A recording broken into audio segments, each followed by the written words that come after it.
Bom, pessoal, boa tarde. Continuando aí, né, a nossa discussão sobre a teoria da regulação, agora nós vamos falar especificamente do processo regulatório. Bom, como surgiu, Leonardo, a demanda por regulação? Bom, a demanda, né, por regulação, ela surge do conceito, né, das falhas das forças de mercado, então a gente não tem um mercado perfeito, e das falhas de contratação. Esses dois eixos, né, eles levam para a simetria da informação, e a simetria da informação, por consequência, né, leva à demanda de produção de informações da empresa, né, e mais uma consequência resulta na demanda da regulação desta produção de informação. Então, a regulação surge neste contexto, né. Certo? Ah, E pensando em regulação, Leonardo, qual é a quantidade ideal de regulação? Bom, essa pergunta ela é complexa a ser respondida de início, né?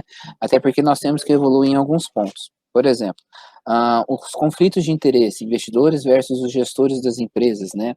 Os custos-benefícios da norma, o risco moral do regulador, né?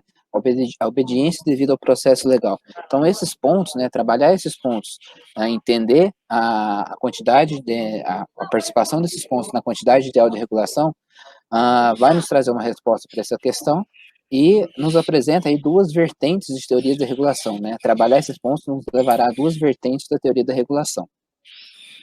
Essas duas vertentes da teoria da regulação, você pode nos falar um pouco mais sobre elas? Sim, a teoria da regulação, né, ela pressupõe aí, baseado na proposto pelo Scott, né, a teoria do interesse público e a teoria dos grupos de interesse. Bom, as diferenças, né, são conceituais e é propriamente de aplicação. A teoria do interesse público, ela é voltada para maximizar o bem-estar social, né, maximização do bem público.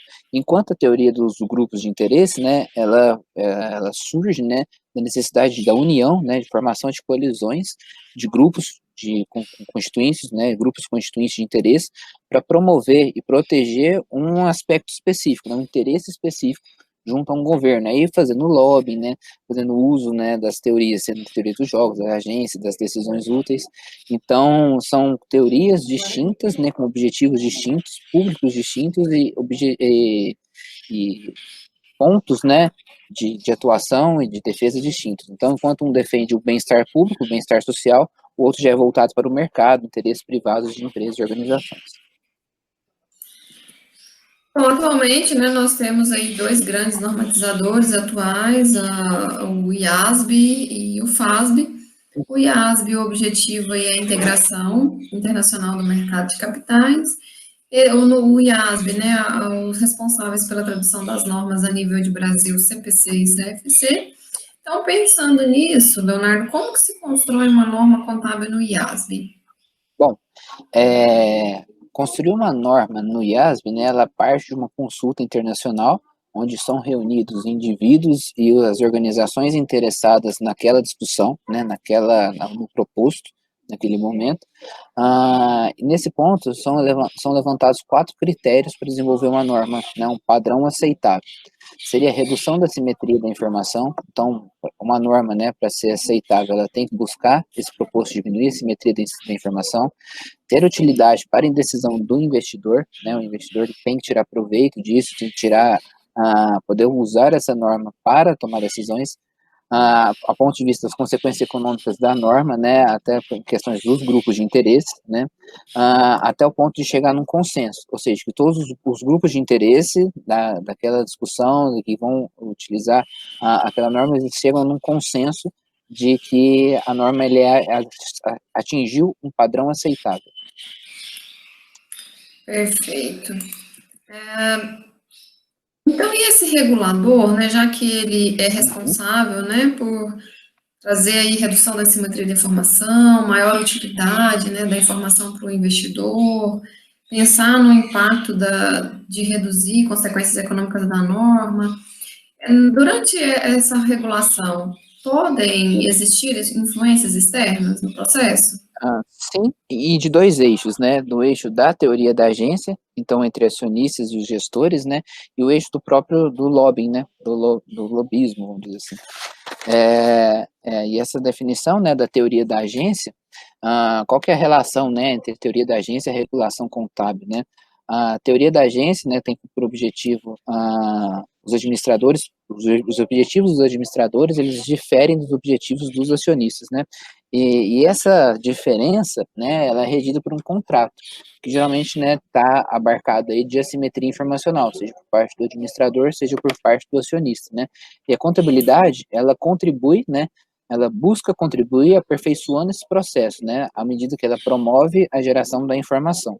Então, os problemas da agência, né, os problemas da agência, ela estimulam os conflitos de interesse, ela estimula, né, o risco moral, a seleção adversa, que nós já tratamos lá na primeira parte da aula, e esses três pontos, né, o conflito de interesse, o risco moral e a seleção adversa, elas partem como base, né, para a estruturação da teoria da regulação. Certo. E o lobby, Leonardo? Como que ele funciona o lobby no processo de regulação contábil? O lobby é aquela questão política, né? Aquela pressão de grupos, né, de interesses, e esses grupos, muitas vezes com constituintes de relevância e de força, né? Eles são norteados por uma identidade, um objetivo em comum, eles buscam influenciar as decisões desses agentes reguladores, né, na composição das normas, né? Seja por pressão política, seja pelo direcionamento do conteúdo em si, né? Então, o lobbying, ele também faz parte do processo de regulação.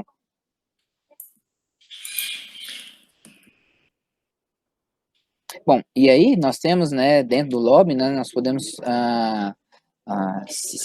diferir o lobbying contábil, né, selecionar para discutir o lobbying contábil, que é aquele lobby que acontece antes da própria proposta de elaboração da norma, né, esse lobbying cria, né, uma ambiência para a discussão de uma norma já direcionada, e o órgão regulador, ele cria a agenda e coloca a discussão em prática, né, e resgatando aqueles pontos que nós discutimos lá atrás, os 4 eixos que vão direcionar a produção de uma norma: o consenso, a utilidade da informação pelo investidor, redução da simetria de informação, enfim, o lobbying contábil, ele acontece antes da própria proposta de elaboração, né, ele cria toda essa ambiência para que se discuta uma proposta de norma. Então, a norma, ela já nasce direcionada, né, a discussão já nasce direcionada.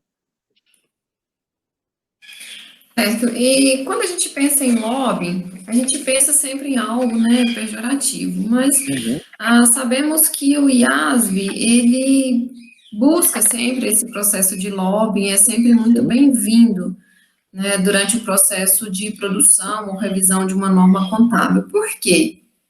Então, Alessandra, e colegas, né, o lobbying, ele não necessariamente é algo pejorativo, né, no processo de revisão e produção de normas, nós temos o lobbying, né, por meio dos conselhos consultivos, por meio das cartas, comentários. Então, por que que isso acontece, né, esse lobbying acontece nesse momento? Porque eles buscam, né, por meio da proposta, discussão das normas, apresentar, né, e lapidar aquela proposta, né, buscando aperfeiçoamento.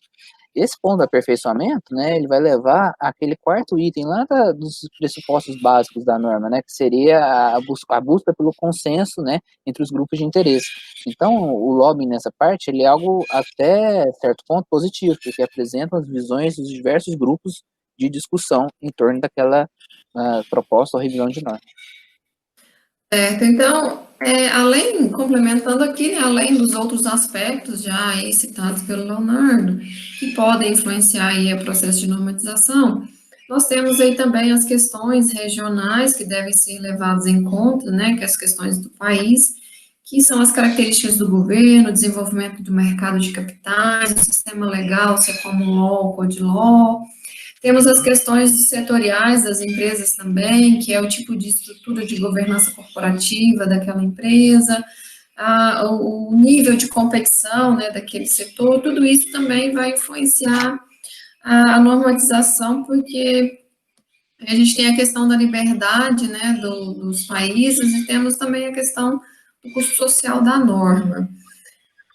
Leonardo, já que nós temos aí dois grandes órgãos normatizadores, IASB e FASB, nessa integração de mercados de capitais, essa competição entre esses dois órgãos, ela é proveitosa? Olha, Alessandra, assim como toda competição, né, ela movimenta o mercado, nesse ambiente também ela é proveitosa, à medida que, se um órgão desenvolve ou revisa, ou cria uma norma, né, mais atualizada, que vai atender melhor os benefícios, os 4 pontos de benefícios que nós colocamos para a produção e desenvolvimento de normas, né, o outro órgão pode ver todo aquele movimento e também se aperfeiçoar. Então, de fato, a competição é sim proveitosa. Você acha que esses dois órgãos normatizadores, no futuro aí, eles devem convergir suas normas?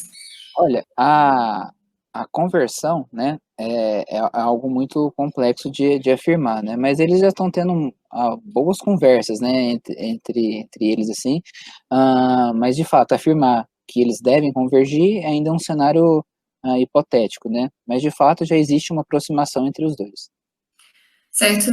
Considerando então essa aproximação aí entre FRS e o SGAP, por que que os Estados Unidos ainda não convergiu para o padrão IASB, né? Por que que eles ainda estão nesse processo de conversação? Os Estados Unidos já têm uma característica, né, de produção de informação contábil, de divulgação, de apresentação bem evoluída, né? Então, eles se veem no privilégio de ainda esperar, né, de aguardar os movimentos, de ver como que vai ser o produto final, né, dos ganhos em cima disso, porque como eles já têm uma estrutura muito bem desenvolvida, né, para fazer qualquer movimento nesse sentido, seria para gerar mais ganhos, né, em cima do que eles já possuem. E então é ainda um movimento de acompanhamento. Certo. E você acredita que uma alta regulamentação resolve os problemas do mercado que nós apontamos Bom, até agora? não, acho que não tem uma resposta certa, né, se resolve ou não, né, mas a gente tem que ponderar, de novo, custos e benefícios, né, exemplos de custos, né, os interesses, os grupos de interesses, a burocracia para se implementar uma regulação dentro de um mercado, dentro da contabilidade também, quem vai acompanhar isso dentro dos governos, dentro dos países, dentro dos órgãos, né, das próprias empresas, né, se estão cumprindo ou não aquela regulamentação. Do lado dos benefícios, né, são muitos, né, que seja disponibilidade de informação, redução da simetria de informação, né, e aí é uma melhor geração de informação para investidores. De novo, resgatando aquele ponto, né, que nós citamos no primeiro momento da aula. Regular demais pode engessar, regular de menos pode criar um caos, né? Certo. Regular, Leonardo, você acha, né, nem que seja minimamente, é sempre necessário? E existem argumentos pró e contra a regulamentação? Olha, o legal, né, o melhor seria um equilíbrio, né, nos argumentos e um equilíbrio até para fortalecer a dinâmica de mercado, entre custo, benefício e geração de informação e as dinâmicas do próprio mercado. Argumentos contras, né, existe o custo, porque isso é muito caro, regulamentar pode ser caro, né, implementação de políticas nas empresas, né, de acompanhamento, gestão, criação de órgãos dentro dos países para acompanhar, e a favor tem aquilo que a gente discutiu, né? A padronização da informação, disponibilidade dessa informação, redução da simetria da informação. Então, o equilíbrio entre custo e benefício também vai ditar se ela regulamentar pode ser necessário ou não dentro de um contexto específico.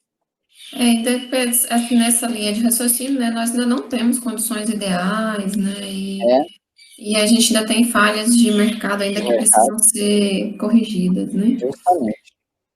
Leonardo, você acha, né, no seu ponto de vista, que Uhum. existe um único padrão de sistema contábil que vai resolver a simetria de informação decorrente, né, dos dois grandes problemas que nós temos de seleção adversa e de risco moral, ou seja, um único padrão que corrija esses dois problemas? Olha, seria até meio hipotético, né, um padrão, né, um sistema só que corrige os dois problemas, né, acho que é até improvável que a gente tenha um sistema contábil que vai melhorar, né, atender esse desafio da seleção adversa e que atenda ao mesmo tempo o risco moral, né, a contabilidade, ela tem que ser confiável, tem que ser conservadora ao ponto de melhorar o desempenho do gestor, mas um sistema contábil que ele equilibre esses dois pontos, ao meu ver, chega a ser um pouco improvável.